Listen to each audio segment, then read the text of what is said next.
How to listen to website or article on iPhone.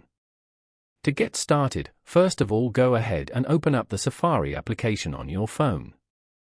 Once you're here, go to a website that you want, for example, thedailystar.net. On this page, go to the bottom panel and tap on the icon as shown. Then, tap on the three dots at the bottom right corner.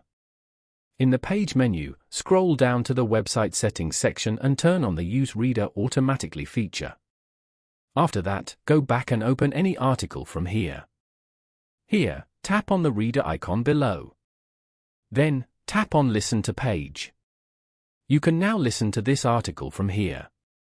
Tap on the reader icon again and then tap on Pause if you want to pause it. Following these steps, you can easily listen to website or article on iPhone. Thank you for watching. Please leave a like if this tutorial helped you, or leave a comment below if you have any questions related to the video.